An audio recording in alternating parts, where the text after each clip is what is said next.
Hello and welcome to Be a Boy with me, Joeli Braley. And me, Elliott Ray. Today we are joined by Dr. Alex Blower, author of Lost Boys, How Education is Failing Young Working Class Men. Alex is the founder of Boys Impact, a UK-wide collective of educators and researchers committed to improving outcomes for boys from low-income backgrounds. Their mission is to close the GCSE attainment gap for boys on free school meals by testing and developing evidence-based solutions that actually work. He's also a research fellow at Arts University Bournemouth, where his work continues to explore how schools and systems can better support working class boys to thrive. Alex brings both research expertise and a deep commitment to tackling one of the most urgent challenges in education today. Welcome to the podcast, Alex Blower. Oh, it's wonderful to be here. Thank you for having me.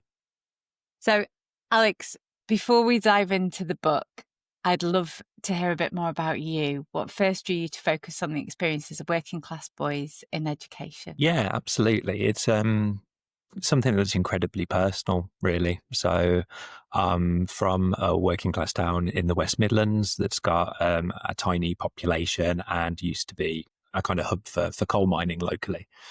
Growing up at school, I had a dad who had significant challenges with mental health and addiction, and that resulted in a significant event happening that was quite traumatic and meant that I developed acute anxiety as a result. So bridging the period from primary school into secondary school, about 3 years, I just wasn't there. I couldn't be anywhere that didn't feel safe, and with the proximity to my family to make sure that nothing bad happened. With the hard work of a lot of professionals, I got back into secondary school, but it was a working class high school in a working class town in the West Midlands, and I was in the precarious position of being an outsider in that school. I was known because of my emotional outbursts and intermittent engagement with school. So very quickly I became somebody that people were interested in to see if they could provoke an emotional reaction from. So what I did was developed a very cunning plan, which was adopt all of the things that those popular kids did, and those young men in that school, as a way to make friends, to feel included, but feel protected as well. Very quickly, what that resulted in was me getting excluded from school because I was doing a whole host of things that were very unhealthy and unhelpful to what would constitute a fulfilling, productive time in education. The school that I moved to was 6 miles down the road, and it was in a middle-class town, a city called Lichfield. And at my old school, people wear jumpers. At this new school, they wore blazers instead of people who were talking about what trades they were going to go into. When they left school, they were talking about which A-levels they were going to do when they finished kind of GCSEs, and which university they were going to go to. So it was just this completely different world. I scraped the grades to get into sixth form, scraped the grades to get into university. I went to Wolverhampton. And after working in a hostel for homeless young people for a little while, I got a job with the university in their kind of outreach team and department, and I looked at the progression rates for people from my hometown, which was 18%, and people from this new school and that town, 64%. And I've never been more angry about anything in my whole life. I've got mates with more talent in their little fingers than I've got in my whole body who just never had those opportunities. Yeah. So since then, 2013, I've just committed everything that I've got to more deeply understanding the issues surrounding why these statistics occur, and using that knowledge to drive forward, hopefully, mechanisms to create impactful change in the lives of young working class men and women, because these things are incredibly linked together, as we know. Wow, what a story. I think it's worth us just setting out the data where things are. The Department for Education data shows that just 23.5% of boys in free school meals get a grade 9 to 5 in English and maths at GCSE, compared with the 43% of those not eligible, which is obviously a huge gap. When you look at stats like that, what does it tell you about the scale of the problem? That it's significant. It's entrenched. I think that is the most recent data, but certainly it would be the same story if you were looking at statistics going back for the last 20 years. That It is, and for young working class men as well, predominantly driven by socioeconomic inequality. If you look at those statistics for young working class women, they're not much better. But if you look at the disparities between free school eligibility and not free school eligibility, that's where those really, really significant gaps lie. With my background and kind of expertise, I've got the tools in my toolbox to dig into the intersection between kind of masculinity and socioeconomic inequality and explore that and look towards what we can do. But it goes on into higher education progression as well. If you're a young white and black Caribbean man, young white man, young Irish man from Gypsy Roma traveller heritage, then all of it is below 20% in terms of progression into higher education, which is absolutely no surprise given that 75% of young men who are eligible for free school meals aren't achieving the grades to create that educational trajectory as an expectation. We've been talking about this for a long time, as you well know. Why has that gap persisted for so long? Why is nothing changing? So, Learning to Labour by Paul Willis was a piece of research that was produced back in 1977. And in his study, what he argued was that young men from working class backgrounds actively rejected education because they saw it as irrelevant to the job in an industrial kind of working class community that was waiting for them. What we saw subsequent to Learning to Labour was significant socioeconomic change, deindustrialisation happening at a large scale, and those opportunities that were secure vehicles into that respected and respectable employment um, disappear and not be replaced with anything other than jobs in the service industry or later kind of the gig economy and delivery drivers. So it started back in 1977 and it's changed as society has developed. But what we haven't done at all is explored what it actually means. And I think there's a reason for that. Because it's an incredibly difficult and complex issue that's linked into a lot of other things that are going on in wider society. And to be able to articulate that challenge and to be able to tackle it in a constructive and meaningful and equitable way is really, really difficult to do. And I don't think we've had the tools in our toolbox to be able to do that effectively as a society. You said when you were talking about your story that the first school that you went to, it was very much about what trades you're going to do. The second school that you went to, it was about what A levels you're going to do. You went from a jumper to a blazer. What is it about schools themselves, you think, that entrench this notion for those on free school meals or from very working class backgrounds that there isn't the opportunity to progress? Is there something more that schools can be doing? I think one of the things is a systemic issue. We have got into our heads as a taken for granted assumption as society that the most legitimate educational pathway, the gold standard, is one that involves higher education participation, A-level grades, geographic and social mobility. If it's a kind of Russell Group university like an Oxbridge, that's like the VIP, you've Yeah. made it then. And everything else other than that is just a degree of less legitimate in society's eyes or less valuable. And I think where you are from a community who has no experience of those things, you've had intergenerational experiences of negative engagement or, harmful engagement with formal educational structures and settings, to then be told that the only legitimate pathway that you have is one that involves something completely outside of your worldview, completely outside of the means of gathering the tools that you've got to achieve it. And if you don't achieve it, then it's somehow your fault, is really, really challenging. That comes down to more of a socioeconomic inequality thing, I would argue, than a kind of masculinities thing. I think it becomes really interesting when you look at the intersection between those things and kind of how they work together. Do you think that's changing though? Because it feels to me like when I went to school, I felt that pressure of a Russell Group university. But I certainly don't talk to my kids about going to university now because I feel, well, because it costs a load of money. And it didn't when I went to university, it was free because I'm that old. it costs a load of money and you feel like you need to have a job at the end of it so that you can repay that money, and university doesn't necessarily facilitate that. So there would be no pressure from me for my kids to go to university at all. But do you think schools are still behind in the other opportunities that are available to kids, or do you think they just stick to this very rigid, traditional way of viewing progression in society? Yeah, I think there's a bit of a mix between schools and careers leaders who do an amazing job in really, really difficult circumstances, having the tools available to them for the broad array of progression opportunities and different options that are out there. But that's up against a situation where actually, if you look at the level of higher apprenticeships that there are around the country and their geographic disbursement, then there's simply not the volume of opportunities for these young people to progress into.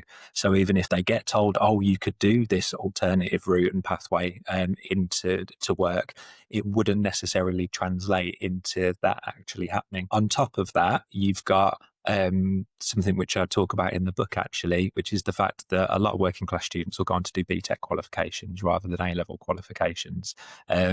On the surface, all Russell Group universities will take BTEC qualifications. You know, they'll say that publicly, but it'll be really hard pushed to find it in their prospectus. And if you do, then actually the entry requirements are you have to be doing an additional A-level or something on top of an extended diploma, which just automatically rules you out. So actually the barriers that we've got kind of systemically to that progression as well is a real challenge. And I think that involves a little bit more of institutions perhaps holding the mirror up to themselves rather than just focusing on these students not being or not doing enough.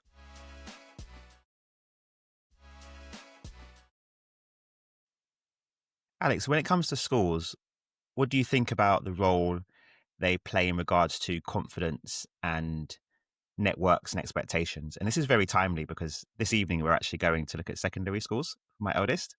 And where I live, it's quite complicated. You've got some schools which are on paper really good. They're 11 plus schools, so you have to take an exam to get in, which is really annoying because it's so much pressure for the kids. Or there's other schools where I think she may actually have a better holistic experience, but they are more working class schools. What I've noticed in going through my career is that some of the kids that went to private school or grammar schools or 11 plus schools and then went to really good universities, they go into the workplace and first of all, they have a better network. They have way more confidence in regards to speaking in front of leadership teams, just showing up at work, being themselves. And they have an expectation that they're going to succeed. And I think when I see people that come from different schools who go into workplace environments and just feel like a fish out of water and feel like they don't belong there, and that kind of impacts their performance and how they feel about themselves. So what do you think about the ability of some of those kind of more working class schools? Obviously, it's really tough. It's really difficult conditions, but how can they help to instill a bit more of the confidence with the kids and a little bit more expectation about what they can achieve in their life?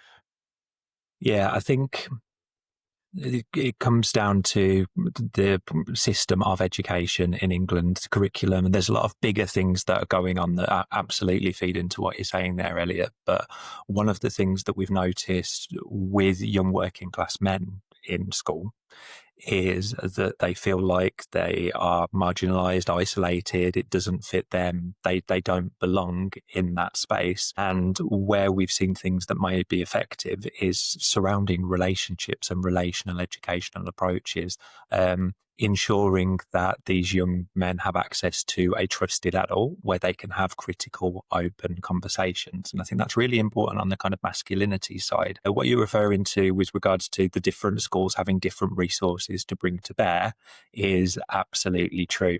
And I think as a parent, one of the things that your young person is going to be blessed with is you being incredibly switched on to which of those forms of capital, in terms of social networks and opportunities for learning are available, and perhaps working to compensate for where that might not be available through no fault largely of these schools. I think if you're from a working class background, you don't have that luxury and you don't necessarily have that choice. When it comes to an 11 plus, you've got nobody who could advise you on how to do that effectively, or to pay for tutoring to make sure that you pass that.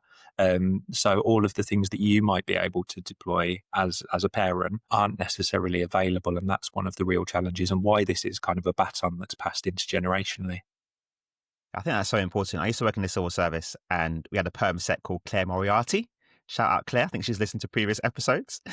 She's now the CEO of the Citizens Advice Bureau. But she was a perm sec at DEFRA while I was there. And she would always tell this story about her going into the workplace. Her grandma was one of the first female senior civil servants. Oh no, one of the first female perm secretaries, actually. So when Claire was growing up, around the dinner table, she was literally talking to a permanent secretary. Like, a permanent secretary was serving her Christmas dinner. So the conversation she was having around the table, different level. And so when she entered the workplace, of course she expected to become a permanent secretary. Why not? Like, my grandma was literally a permanent secretary. I'm going to be one day. And if we don't have that, it's really tough to get there, to have the tools and the knowledge, the kind of small kind of nuances and how you behave and how you have conversations and network. So I completely agree. If we don't have that through schools, if parents can provide that, it's great. But obviously, if the parents are coming from a working class background themselves, which they probably are, it's difficult to be able to provide that for your children. My son's just started secondary school. He's at the comp up the road. It's a really great secondary school. Outstanding rated. It's massive, like 11 form intake. There are so many kids there. And it's been quite frightening. I found it quite frightening him going into that environment from, primary school is so like caring and nurturing and small. And then they go into this massive, big place where that, particularly with boys, I worry about fighting a lot and all of that sort of stuff. But he recently said to me, he came back, he said he didn't get any homework when he was at primary school, so homework is new to him. And I asked him what homework he had, and we went through it, and I was trying to help him with bits of it. And he said to me, "We mustn't do too much, Mum, because if we do too much homework, if I do more than the basic, the other kids will laugh at me," which I found really sad and shocking. Many boys feel they have to choose between being smart and fitting in. How do we change that culture, do you think, Alex?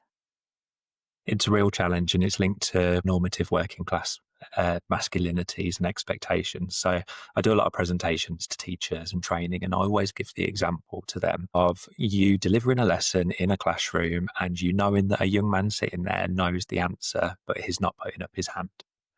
The reason for that isn't a willful kind of spite the teacher or being anti-authoritarian. What's going on is there's risks, and there's a negotiation of risk. So on one side, the immediate risk is if I put my hand up and answer the question in class, there's going to be consequences with my peers. On the lighter side, it could just be a bit of banter, could be absolutely fine. On the more significant side, it could be emotional, psychological, physical injury occurring as a result of me demonstrating this educational engagement. But that's weighed up against another risk. And the other risk is if I'm not putting my hand up and answering questions, if I'm not doing more than the bare minimum with the homework, then I know what's going on is I'm sabotaging future me, that I'm not necessarily going to get those longer term things that are really important to me.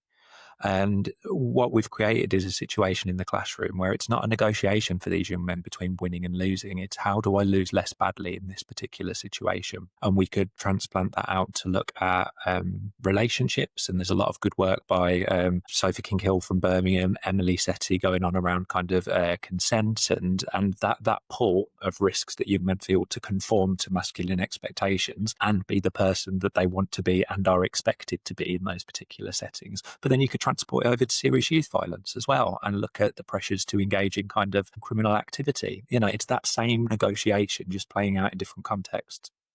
What can teachers do you think, in that situation? If they can see that there's a kid in their class who is holding back from putting their hand up, answering the question, doing their homework, doing the things they're very capable of doing and they want to do because they've the pressure in schools, what would you say to teachers they should do in that situation? be sensitive.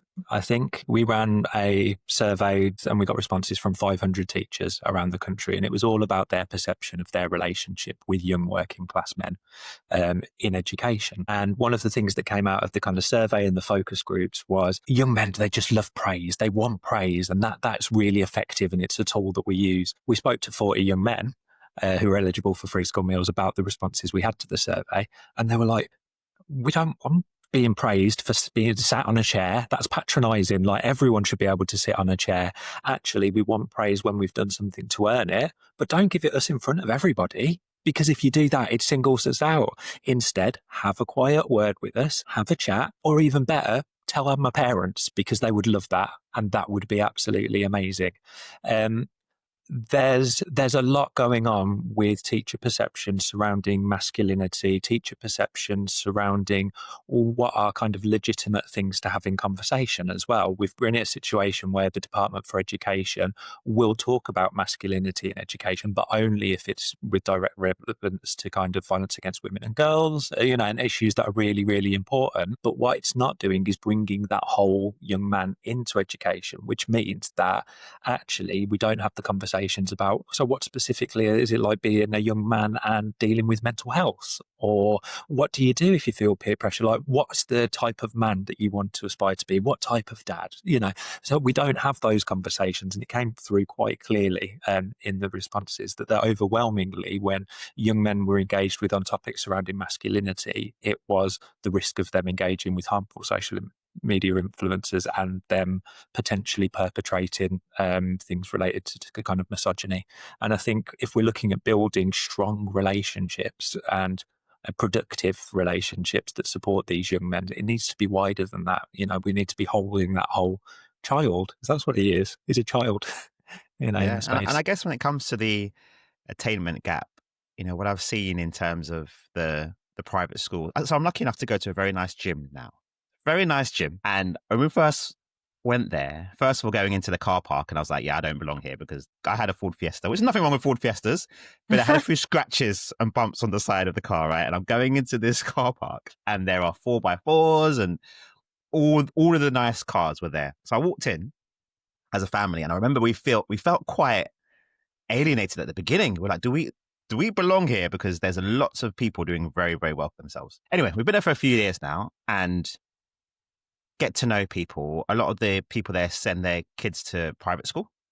A lot of their kids have like private tennis lessons and stuff like that. And you see after school, the parents will go there, the kids will come after school, secondary school, and they'll do their homework with their parents. And what you were saying there in regards to, I felt that myself as a kid, not wanting to seem too engaged in the system, because there's going to be negative consequences for that. I feel like in the private schools, in the 11+ schools, grammar schools, it's the other way around, where if you are engaged and you are smart, you're kind of rewarded. And you're seen as cool because you are clever. And you can just see how the attainment gap just stretches and stretches and stretches, because on one side, if you are clever, you are penalized for that. If you're trying, you're not cool, you're going to get bullied for that.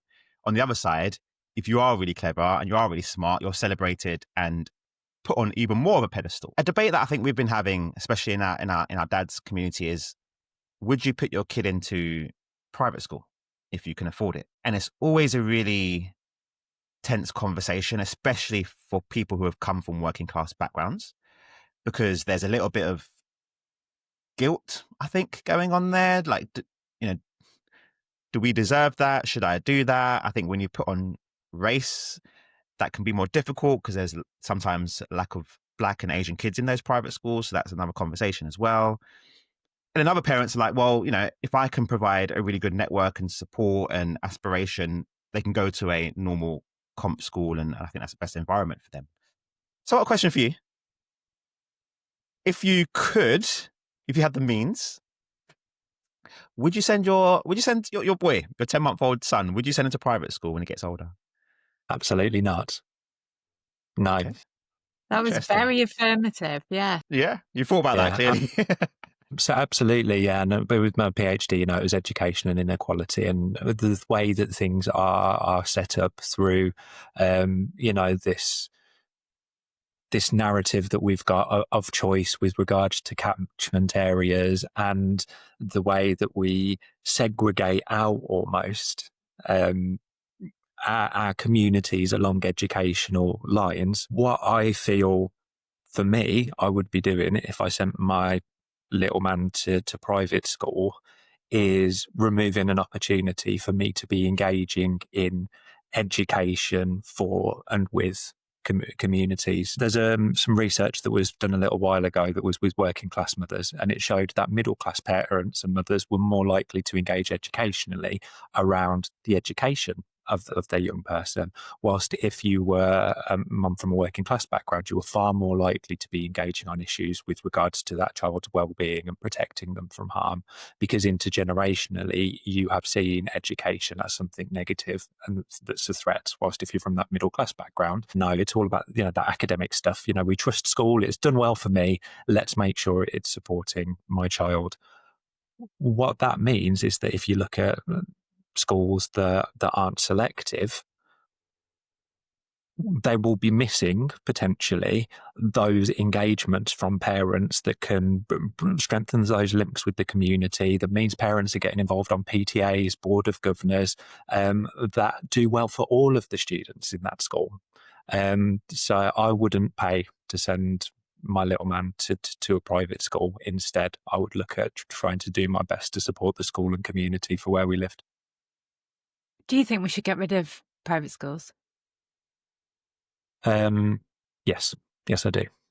In terms of my ideology and worldview, they're not something that I see as supporting the type of society that we claim we want to progress into. If you look at education systems, you always go to the kind of Nordic countries for everything. But if you look at the proportion of public and state schools as opposed to private schools in those very, very good educational systems, there's not really a case to be made. And if you look at disparities in the employment market surrounding people who are privately educated and their backgrounds and their unequal representation in those kind of more senior or high level professions, then it's really quite stark. And, you just need to look at a list of prime ministers, don't you, in the particular educational institution to see how that plays out.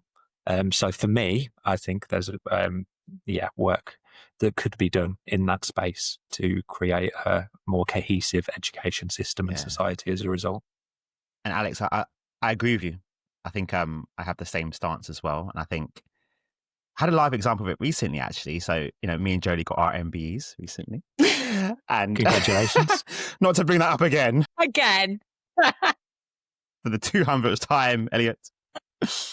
Anyway, so my eldest took a day off school, obviously, to come with me. And the school asked for a picture. So we sent a picture of me and her in the castle, in Windsor Castle, and the teachers were so proud, and they put it in the newsletter. And then I went to talk to some of the other parents, and the kids are asking her, "You met the king? What was it like to meet the king?" and all this stuff. And for me, it was just like a real live example of we need people to not just go. Don't just be like, "I'm cool, I've done my stuff, I'm going now, see you later." No, actually, you can make a difference there. I can imagine that at a private school, 11 plus school, there's so many parents with honours and MBs and stuff like that. The school my daughter goes to, which is a very working class school, a lot of kids on free school meals, a lot of children whose parents have just come to the country. I don't think there's many parents there that have met the king and stuff like that. So to be able to show like this is possible, you can go to this school and you can meet the king. And you can go to this school and you can achieve certain things. Like what that, I guess, has done, it's not to blow my own trumpet at all, it's illustrative. But what I think that is doing and illustrating is that if you go back, you can make a difference and you can show other people that big things are possible. So I really like your stance on that. And I definitely agree with that 100%.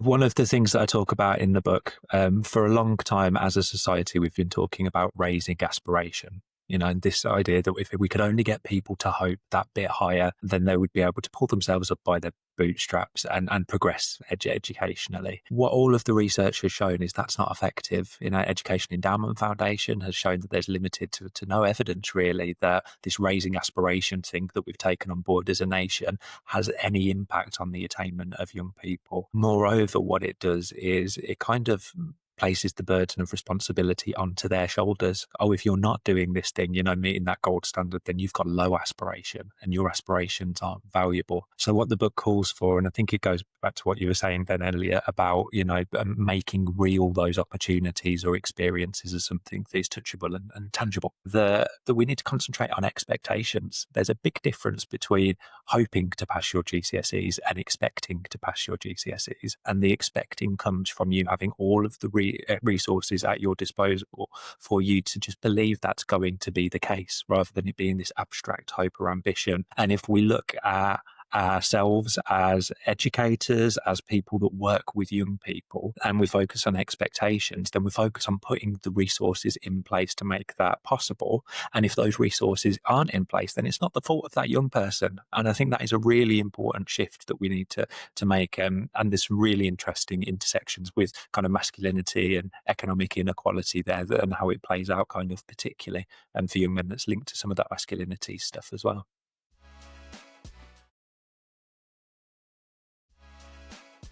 As well as abolishing all private schools, if you could wave a magic wand, what would you change about the current education system? And thinking particularly about, obviously, because this is a podcast about boys, and we know that boys as well are not doing as well as girls in the education system at the moment. Is there anything in particular that you would change about primary or secondary school that you think would really definitely benefit boys, and boys from working class backgrounds, of course? Yeah, so I'm part of a task force at the moment called the Lost Boys Task Force, which Paul Barber, the CEO of Brighton, kind of instigated alongside Football Beyond Borders. And what they're calling for is a trusted adult guarantee. It's the idea that every young person in the country, every young man, has access to a trusted adult outside of the immediate family. For me, trusted adults, the relationships, the sense of belonging that can foster is really, really important within an educational space. If that trusted adult was able to, going back to what you were saying earlier, Joeli, span the transition between primary and secondary school, where we know that there's a really significant shift for these children, then that would be a really, really positive step. But with all of this, it has to be work that's done in concert with things like parenting out loud, or looking at the employment statistics for men in early year settings, and, caring professions, because what we need to do is create new ecosystems where, if you are show vulnerability, if you are showing care, compassion, engaging academically, then it's not seen as an undesirable, effeminate thing. But that only comes through trust and relationship. So cultivating those, and then being the vehicles to have critical conversations about social media engagement and Andrew Tate and the manosphere, which we know the route into all of that stuff is a sense of interpersonal and societal rejection, is really important too. So you can see how it links back to those other issues that we might be discussing if the podcast wasn't focused more on the attainment side of things. It's so interesting, because there's so much that needs to change there, isn't there? Because you look at childcare, it's 98% female, the workforce of childcare. It's decreased. It used to be 97% female, it's now 98% female. And getting men to see childcare as a viable career option feels almost impossible at the moment. There are lots of people looking at this, but it feels very challenging. But it isn't in other countries. You look at Sweden, there are lots more men working in childcare. We were at the Working Dad Summit on Tuesday, organised by Elliott Ray MBE, and it was it was such a magnificent event. And I vividly remember Elliott describing another man as a loving man, and thinking what beautiful language that is, and how you never hear men describe other men as loving. And there's such entrenched notions of what it means to be a man, what it means to talk about other men and boys. And all of that seems to feed directly back into the way we raise boys and the way boys feel about themselves. So as you say, it's not just within the education systems, it's a whole societal shift that needs to happen. Where you begin with that, I have no clue. right here on this podcast, apparently. This is the start. I know one of the kind of easy answers and the ones that has been rolled out a lot of the time is, we need more male role models. And that's been kind of held up in some spaces as this silver bullet. But because of those things that you've just spoken about, we don't necessarily have an army of men equipped with the tools to be able to carry out that role potentially in the way that we would love it to be. And the way that we grow that army is by working across these ecosystems. What we do have is an army of amazing potential trusted adults, of good role models, male or female, each with their own intersections of experiences that mean they might be more comfortable and more confident talking about different things. But we need to mobilize that army, and at the same time work to create the tools, like with the fantastic work that's going on with Parenting Out Loud, the Dad Shift, Charlie and the Early Years movement, who I know have done some fantastic work in this space, and work together, because it's not different, in terms of the overall arching objective. It's just working in different spaces. I mean, I think, Elliot, you should set up a commune that we all move into, because everybody at that event was so nice. I'd happily just live with all of them. There were great men there. Actually, I posted today about the fact that, Joeli, you were one of them, but so many women just remarked that the event restored their faith in men. Because so often we go to parenting events and there's very little men there, and we're campaigning, there's very little men, or we're having open conversations and there's very little men. And I was like, look, we can't do a Working Dad Summit and there's no men in the room. That would be embarrassing, first and foremost. Yeah. But I think the men that were there, what I was so proud of is that they didn't just sit back and observe. They were very keen to be on stage, or if they were in the audience, very keen to pick up the microphone and share. And but there are good men. There are good men out there. I think it's about, how do we, as you say, Alex, how do we mobilize them and make it really easy, if you like, for them to just get involved in the things that are going to make a difference. So I love the trusted adult, and I love Football Beyond Borders and what they do. I guess it's making that really easy. So if there's a guy who's a good man, he's living his life in the best way possible, doing all the things that we think are really, really good, how does he then become a trusted adult for a young person? What is the way that he can fit that into his life in a way that works for everybody, My son has a friend here who is adopted and is neurodiverse. He's older than my son, and he goes to the same secondary school. And he is given a mentor when he goes to school, which I think is wonderful. So they do it for kids that I suppose they would describe as at risk, and they give them a mentor, so they get to see an adult, a trusted adult, as you say, I think maybe every 2 weeks. But they also get a sixth former who is supposed to act as their mentor and meet with them regularly to check in on them and make sure they're okay. I don't know if they give that sixth former any training to do it, or if they just sort of pair people up. I don't quite know how it works. Are there other examples that you've seen from schools or teachers that you think are really making a difference? Yeah, I haven't really spoken about Boys Impact yet, which is the UK-wide network of educators and researchers that is it sounds really cheesy calling it a movement, but it is, it's this amazing group of all people that are doing it, not because they have to, not because they're getting paid to, but because they want to. So we've got about 16 regional Boys Impact hubs across the UK now.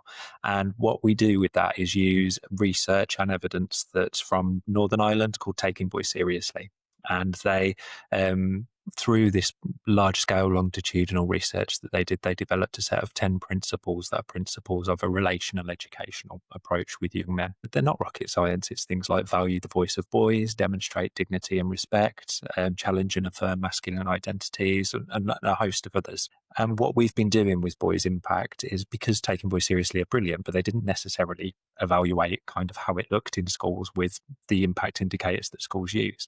So we've been working with United Learning, a large multi-academy trust, to engage in a national pilot of how we can support schools to design and evaluate programs based on the Taking Boys Seriously principles, where schools get to pick their own impact. So it might be that they've got a group of year 9 students that are getting internally excluded a lot, and they want to, do something to support that.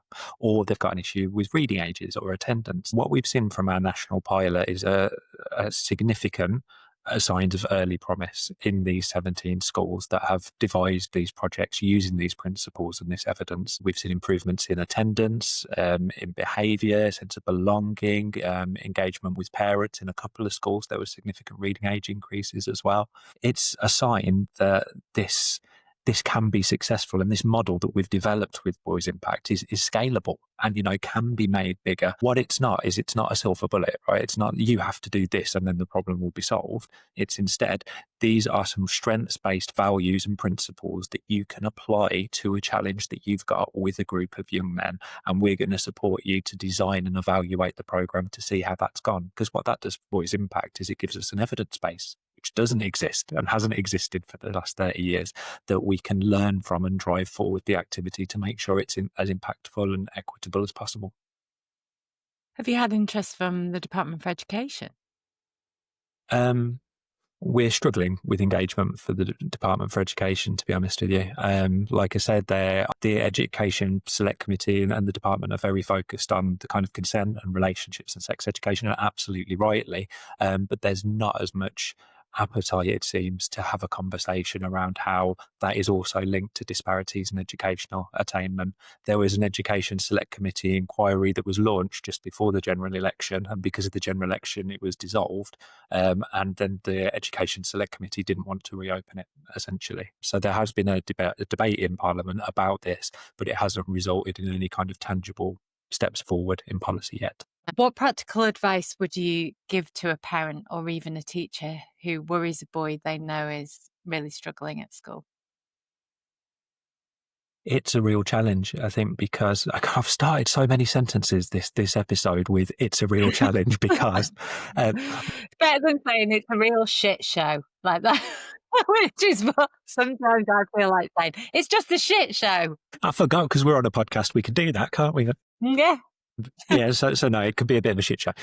Well, basically, I think one of the most important things to do is to provide the space and the openness for conversations to take place. If you're a parent, sometimes because your relationship is very intense and full of love, and there's that position of kind of, parental guidance and authority and support, it can be difficult for that young person potentially to open up. So going back to that trusted adult conversation, where are the opportunities for them to pick up another trusted adult? Is there a local sports team, youth club, interest group, someone that they can go to and connect and have a different type of conversation if they're required? Youth workers are brilliant at this type of stuff as well. I wish we had a youth work kind of service left in the country, because that informal educational approach is exactly the type of thing that cultivates the ground for these conversations.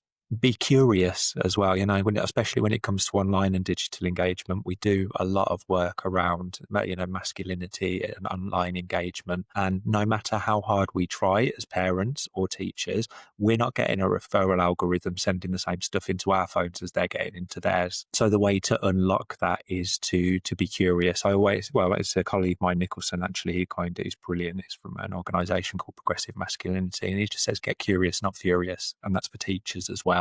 We are coming from a position where we have no knowledge or understanding surrounding the online identity and world that young person is inhabiting. If we're going to learn how to support young people through it, we can't get access and dive into it ourselves, and nor do we want to, probably. So instead, what we have to do is work with them to help them negotiate some of that messaging and engage with it critically. Yeah, critical thinking skills are so key. And I don't really know if they're taught in school as standard. I know there's clubs that my son can access that would teach those, but they're voluntary. He doesn't have to do that. But it feels very much to me like critical thinking skills are so necessary in the current environment. So I'm constantly trying to teach my kids to look at things from lots of different angles in the hope that then when they're faced with stuff online where it's teaching them awful things, that they think about it in a different way and I don't have to constantly monitor them. Beyond schools, what role do you think employers and communities play in all of this? There's a saying, isn't there? It takes a village. And I think that is so true. One of the things that I love about our regional Boys Impact Hubs is that it's not just school leaders. We've got youth and community organisations, third sector organisations. Locally down here, there's Through Dark, which is a kind of clothing brand employer who are on board and really supportive of the work as well. I went out to Northern Ireland last year to see Taking Boys Seriously in the project. One of the things that really struck me when I was out in the youth and community centres was that being such a missing piece of the puzzle. You know, the relationships that those organisations had with the formal education spaces and with Taking Boys Seriously created a consistent set of messages and approach that stretched beyond the school gate. And with the Boys Impact Hubs, what we're looking and what we're hoping is that, you know, we have all of our organisations aware of the Taking Boys Seriously principles that are all singing off the same hymn sheet, taking this strengths-based approach. Because what we see when that kind of magic happens is the impact being far greater than the sum of its parts. And it's really wonderful. It takes time, it takes effort, it is a challenge, but it's incredibly exciting what can be achieved when you get a really committed, inspiring group of individuals together in a room. I think you probably just answered this. We always want to end with something hopeful because often we go through the doom and gloom of how bad things are on this podcast. And I think many of us at the moment feel a bit hopeless with the world, the way it is and where things are headed. But, you know, the Working Dad Summit on Tuesday filled my cup full of hope for the future. What's filling your cup, Alex, as well as, you know, so you've already touched on some of the great stuff, but is there anything else that's making you feel really hopeful about the future? It's people. So back in 2022, we had our first conference down in Bournemouth. We had 60 people turn up, 6 workshops. Maybe not all of them were the highest quality that we've ever produced. Roll forward to 2025, we have 300 CEOs of multi-academy trusts, head teachers, youth and community practitioners attending the Boys Impact Conference at Manchester Met, giving us the venue for free because they really care about the work. And we had 80 active contributors across the 2 days in spotlight sessions, research paper sessions, workshop exploration sessions, plenary sessions. We are moving the dial on this, us as a collective, us as a community. We're not waiting for the policymakers, and it would be great if they caught up with us eventually, but we're busy making impact across the UK now. Boys Impact formalised into a community interest company like last month, and I'm so excited to see, terrified, but excited to see what the future holds at the same time. That is so brilliant. Well done. Amazing. And I mean, you are leading the way, aren't you? We don't need those politicians. We've got this, really. For the boys that might be listening, my son sometimes tunes into the podcast partly because he has a total man crush on Elliott. For the boys themselves who might be listening, what would you say directly to them? It's tough. It's a hard time to be a young man navigating life at the moment. There doesn't seem to be anyone telling you clearly who you're meant to be in a way that gives you a sense of kind of hope for the future. And, you know, it can be meaningful. There's lots of men on this planet, and each one of them has a different way to be a man. Being a man is inherently valuable in itself. There's no shoulds or shouldn'ts. It's just completely linked to who you are as a person. And the strengths that you've got, the things that you love, the things that you are interested in are amazing. So do them and do them to your best of your ability, and the rest will look after itself. Find those people you love and you trust and you know will be there standing behind you to support you. And when it gets difficult, turn to them and use them. Beautiful. Thank you. Incredible. Alex, I've got so much respect for you. I think from when we started this podcast and you spoke about your story and the fact that you're, you know, looking back and thinking about the younger you ultimately and kids that were in your position years ago, how can you help? So I think that's incredible. And I also love what you said there about not waiting for the policymakers. You know, I think that we need more people who are going to say, yes, we're campaigning for policy and that will change hopefully eventually. But in the meantime, we have power to organize, to make a difference, to encourage, to support, to mobilize. And yeah, I love what you stand for and what you're doing. So massive congratulations. Keep going. And it's only going to grow and have even more of an impact. So you're amazing. Thank you so much for your work. Thank you, Alex. I mean, I'd love to say something as beautiful as that, but I think if I try now, it's going to sound terrible. So just thank you for everything. And that's why we're a team, Joeli, you know, because we bounce off each other. Fill in the gaps. Thank you, Alex. Thank you.